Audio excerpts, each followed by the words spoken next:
Devaya.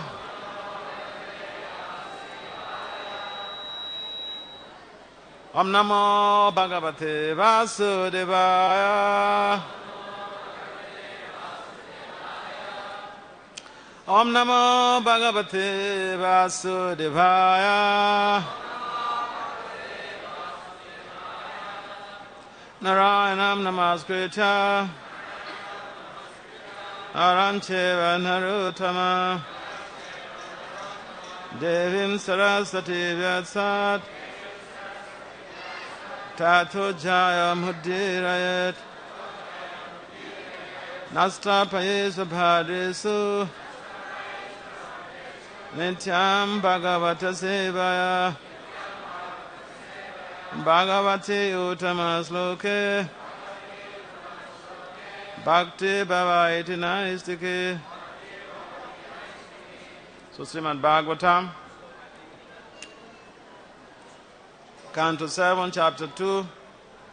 The title of this chapter is Hiranyakasipu, King of the Demons. Text 31.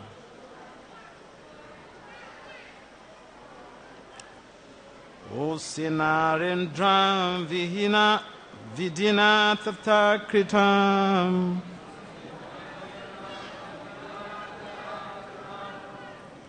Pati Mahisha Prasamiksha Dukitaha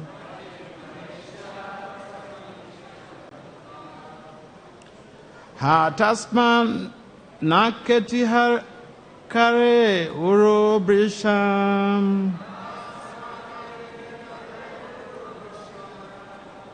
Natyo Muhustat Padayo Upapatan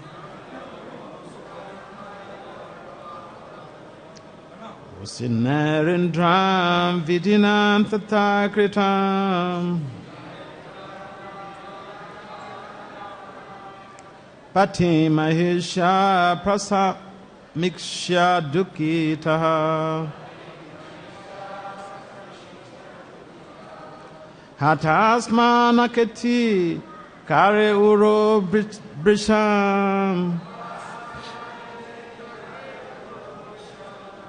Natyo Muhustad Padayo Papatan.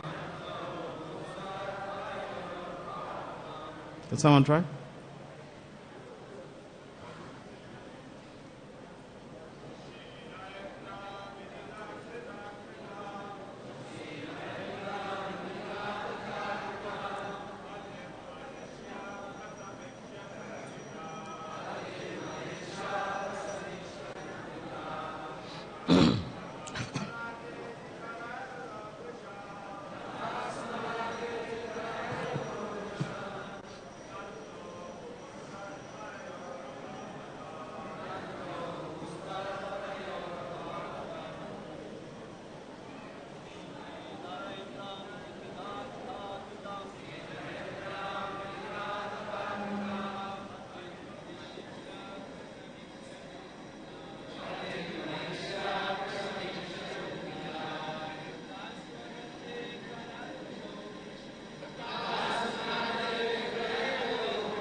Ladies,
Anyone else?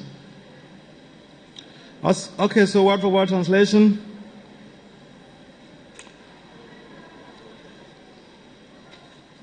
I just go to the previous two texts, which we are going to read the translation together with this very text. So text 29 and 30. Visina Ratna Kavasham Viprastha Varanasajam Sarav Nibbina Ridayam Sayanam Asis Avilam Prakibam Kesham Dvastaksham Nabasa Dochadam Rajakunta Mukhan Bhojam Shina Yuda Bujamride. So word for word translation for this straight text 29 to 31. Please kindly responsibly repeat. Vishina, scattered here and there. Ratna, made of jewels. Kavacham, protective armor. Vibrasta, fallen off. Abharana, ornaments. Sajam, garlands. Saranibina, pierced by arrows. Hridayam, the heart. Sayanam, lying down. Ashrik Avilam, smeared with blood. Prakina Kesham, his hair loosened and scattered. Dvasta Aksham, his eyes obscured. Rabasa, with anger. Dasta, beaten. Dakshadam, his lips. Rajakunta, covered with dust. Mukha Ambojam, his face, which had formerly resembled a lotus flower. Shina, cut off. Ayudabhujam, his arms and weapons. Ride, on the battlefield. Usinara Indram, the master of the state of Usinara. Vidina, by providence. Tata, does. Kritam, forced into his position. Patim, the husband. Mahishaha, the queens. Prasamiksha, sin. Dukkitaha, very much aggrieved. Hata, killed. Sma, certainly. Nata, O husband. Iti, does. Kare, with the hands. Ora, the breast. Brijam, abrisam, constantly. Nachaha, pounding. Muhu, again and again. Tat Padaya, at the feet of the king. Upapatan, fell down. So translation and purport by His Divine Grace is confined to Acharya Srila Bhaktivinoda Vinda Bhaktivedanta Swami Prabhupada Maharaj ki jai. Srila Prabhupada ki jai. His golden bejeweled armor smashed, his ornaments and garlands fallen from their places, his hair scattered and his eyes lusterless. The slain king lay on the battlefield, his entire body smeared with blood, his heart pierced by the arrows of the enemy.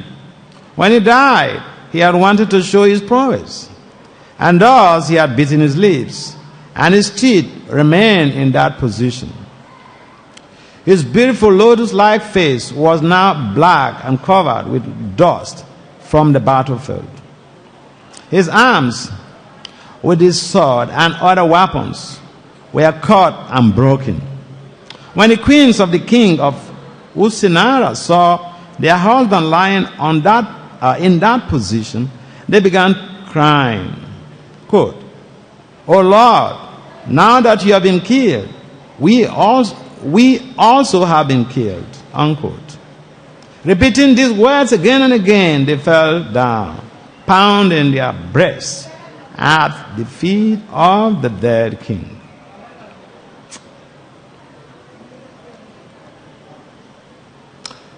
Please kindly respond to repeat. His golden bejeweled armor smashed, his ornaments and garlands fallen from their places, his hair scattered and his eyes lusterless. The slain king lay on the battlefield, his entire body smeared with blood, his heart pierced by the arrows of the enemy. When he died, he had wanted to show his prowess, and thus he's bitten his lips, and his teeth remained in that position. His beautiful lotus-like face was now black and covered with dust from the battlefield. His arms with his swords and other weapons were cut and broken. When the queens of the king of Usinara saw their husband lying in that position, they began crying, "O Lord, now that you have been killed, we have also been killed." Repeating these words again and again, they fell down, pounding their breasts at the feet of the dead king. Purport. As stated here, Nambasa Dasta Duchadam, the dead king, while fighting in anger, beat his lips to show his prowess. But nonetheless, he was killed by providence, Vidina. This proves that we are controlled by higher authorities. Our personal power and endeavor is not always supreme. We must therefore accept the position offered to us by the order of the Supreme. Omagana Timirandasya, Ganajana Salakaya, Saksol Benetam Jena to Smile, say Guru Maha. Sucheta Yamanovistam, Safi, Tam Jena Butale, Swayam Rupam Kadamayam, Dadati Swa Padantakam. Vandasi Krishna Chaitanya, Nityananda Sahodito, Gutadaya Puspavanto, Chita Chandu Tamon. Jaya Sri Krishna Chaitanya Prabhu Nityananda, Siya Dveta Gadara, Siva Sadi, Sigor Bhaktavinda. Hare Krishna, Krishna, Krishna, Hare Hare, Hare Rama, Rama Rama, Hare. Panchakalpatari Vacha, Kripasunubhya Evacha, Patitanam Pavanibhyo, Vaishnavibhyo, Namo Namo. Namo Vishnu Padaya Krishna Pistaya Bhutale, Srimad Bhaktivedanta Swami Nityanamani. Namaste Saraswati Deva Gauravani, Pacharini, Nibisesa Sonya Bhari, Pasatadisatari. Mukam Karoti Vachalam Pangim Laga, Tingriya Kripa to Mahavande, Si Gurum Dinitar.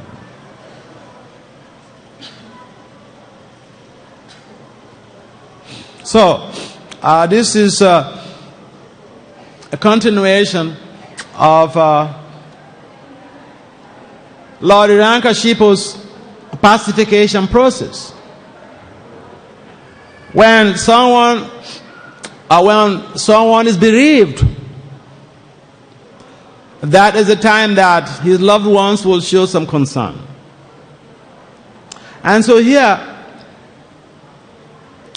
Rishabhanu has lost her husband, Hiranyaksha. And Diti has lost her son, Hiranyaksha. The sons of Hiranyaksha, they were bereaved. So the position of Hiranyakasipu, as the uncle of his nephews, he has to pacify them. And Prabhupada mentions in one of the purports that Hiranyakasipu has to pacify the members of his family, his mother, his brother's wife, his nephews.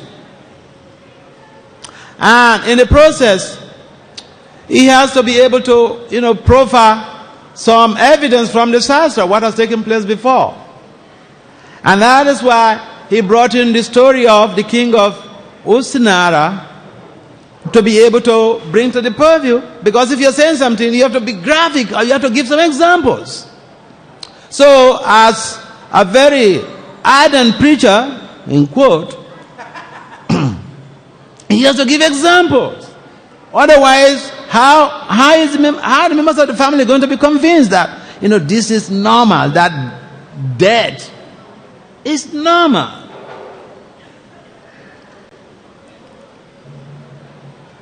I remember someone sent me a message and was asking me, she's a student in a university and her friends, she's a devotee and her friends are not devotees, so she's trying to help them. And then the friend was in trouble. So she came to meet her and she said, what is the cause of this trouble? So she said, it's your karma.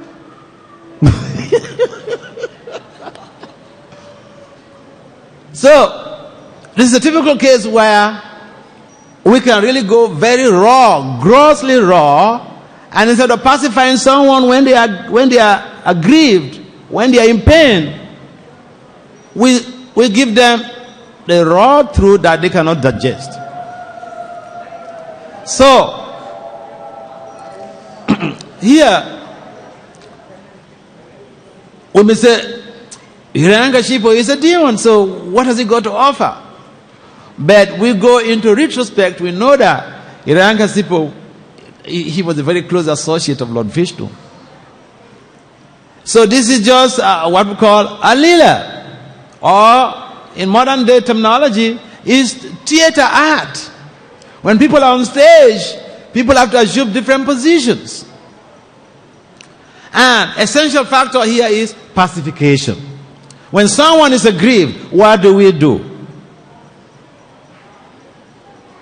If someone lost their child, what do we do? If someone lost their husband, what do we do?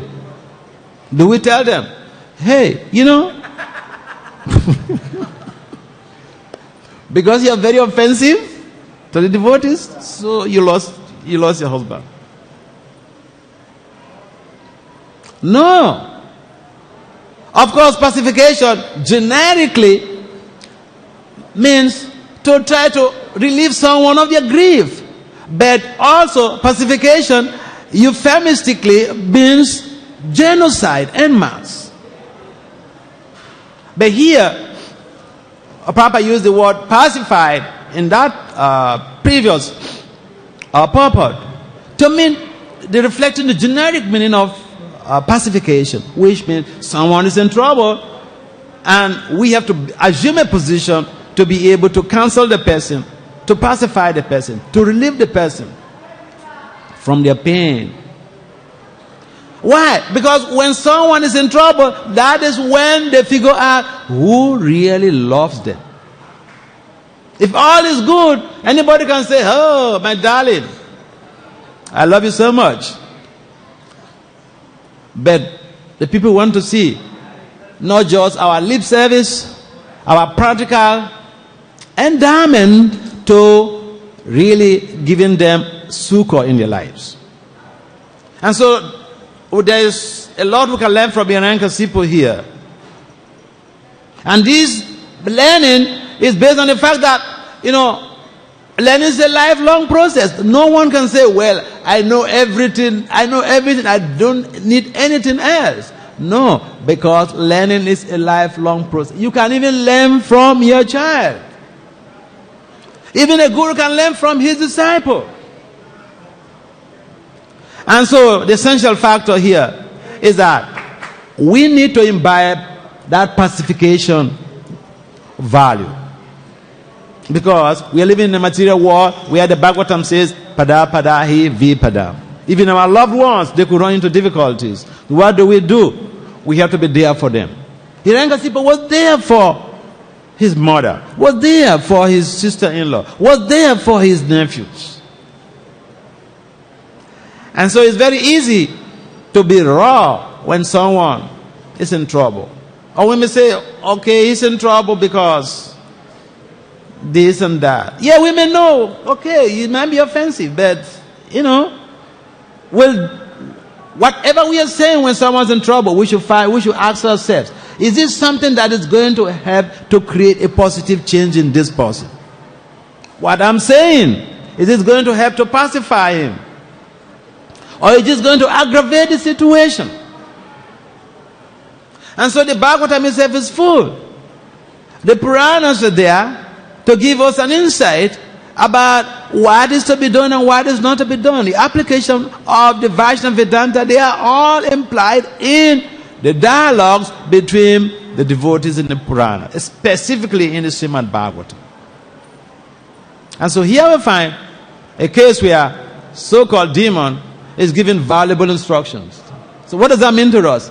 We can be Paramahamsas to filter the best out of even a so-called unintelligent, rascal person.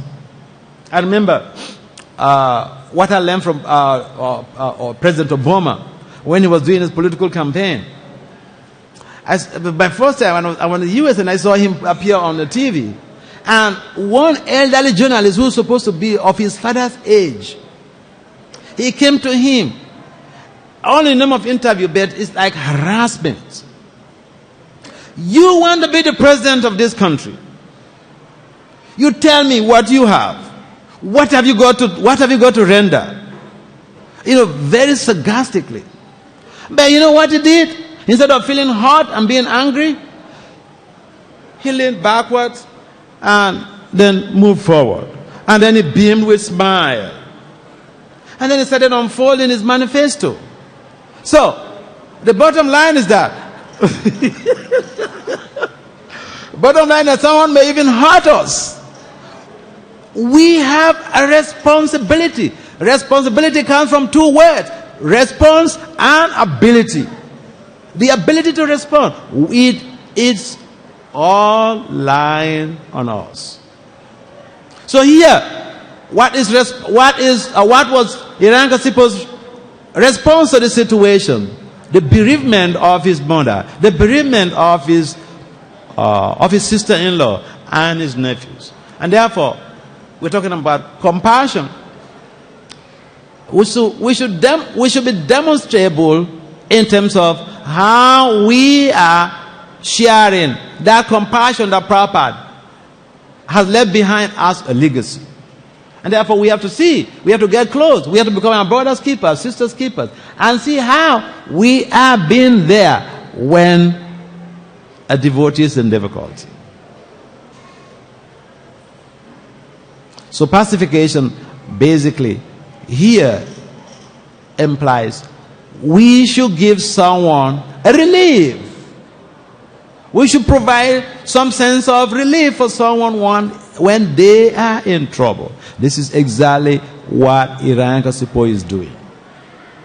And so if ISKCON is teaching us a very wonderful approach to, this is again what we call family building or community development, community building. Community again comes from two words. Commune is to communicate Empathically. Empathically means you put yourself in the other person's shoes. And the other word, because see, in this community we are trying to develop a community. Or we have communities, but we have to live the community spirit. The Nyankasipo is demonstrating that community spirit. So we have a lot to learn from here in terms of how we should be available when our devotees are in trouble. Hare Krishna. Any comments or questions? Yes.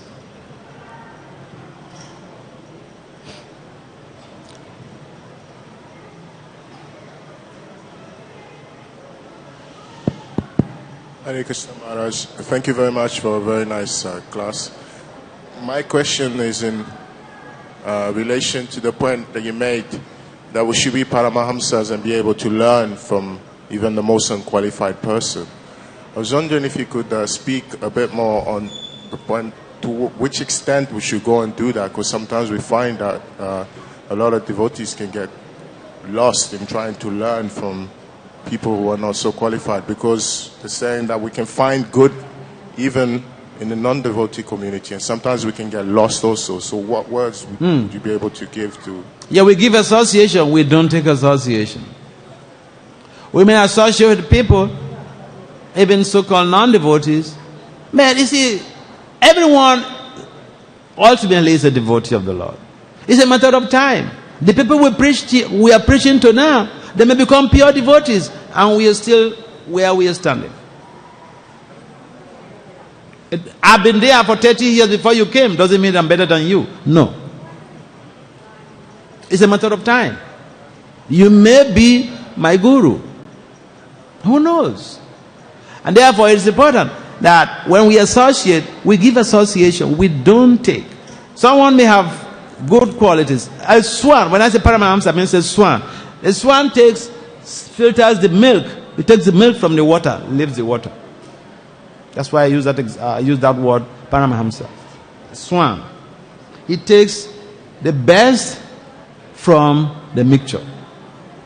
Milk, it contains some water, but it just extracts only the milk, leaves the water behind. Then what? We get the good from the people. We check out what good qualities they have and learn from that. Like Hiranyakasipu, should we become like Hiranyakasipu? Should we develop Hiranyakasipu Bhava? No. Because the Bhava of Hiranyakasipu is Aham Bhogi, Siroham, Balawansuki. I am the enjoyer. I am all perfect. That's my enemy. I've killed him. My other enemy will also be killed. This was his Bhava. But here, we have to act like Paramahamsas. Extracting something really useful for our community development. Pacification. That's my point. Any other comments or questions? Thank you so much, Maharaj. We need to hear these things all the time. So how do you explain that some good devotees, they love Krishna, they follow all the principles, chant all day around, but they can be so hard-hearted, you could drop dead next to them, they wouldn't give a damn. So, how do you explain that?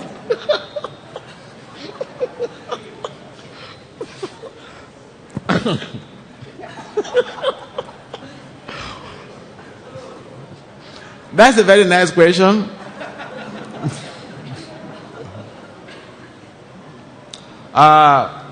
You see, some of us, I'm sorry to say this, but I travel around and I've seen a lot of things. And so some of us, we might be very good preachers. We sit on the outside and give nice philosophy. But we don't have character. No character development. If we cultivate the culture of Mama Evam So Jiva Loke, that everyone is part and parcel of Krishna. In other words, everyone you see around is your blood brother or blood sister. How you deal with a blood brother or blood sister? I remember I was in Canada, in Montreal, one year, and one group of brahmacharis were traveling preaching. So the head of this group, he came to meet me and said, Maharaj, how am I going to help all these devotees? I said, it's very simple. You treat all these devotees like you treat your younger brother. He looked at me and said, Maharaj, this is very difficult.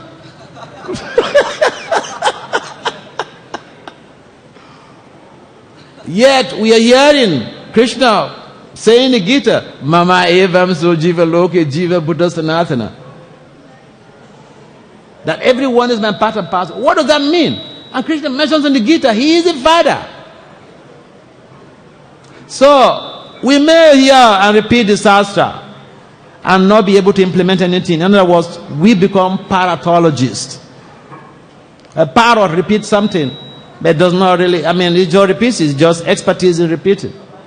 So, we have to learn to develop those values of caring, understanding that this person is Krishna's parts and parcels. Krishna mentions in the Gita that his devotee is very dear to him. In the conversation between Lord Shiva and Parvati, Lord Shiva mentioned that the most exalted worship is the worship of the devotee. Worship means what? You pay obeisance to the person and then you go, you do puja and you go. It means love and caring. We have to evolve that value of love and caring and begin to shelve behind this marginalization, this discrimination based on what I will call identity crisis. Identity crisis is the whole cause of the problem in the world. It's the whole cause of our problems in our society also. This is not my brother. It doesn't mean whether we are in the same temple. No. I don't care. So we have to begin to develop that mindset of Mama Evam So Jiva Loke. It's there in the Gita. It's there. It looks simple. We repeat it. How to live it? It's a problem. So if we culture that mindset, then definitely we will be there for the devotee when they are in trouble. We can never be sure okay, you may have a family. Who knows where you're going to die? Who knows where I'm going to die? It might be I may go to maybe some place and then I fall sick and then I die and my family is not there. What is going to happen? If I only care for my family and not extend that love and care to everyone else, what is going to happen about the people who are going to be surrounding my dead bed? So, we need some revolution in consciousness, some change in consciousness. Yes, so that's a very important point you raise. We have to revive that nurturing of caring, loving, and sharing in Krishna consciousness. And it's just so simple. Go beyond the body. Just go beyond the body. And then you can go beyond the family. You can go Krishna consciousness looks very simple, right? It is the most difficult science in its application form.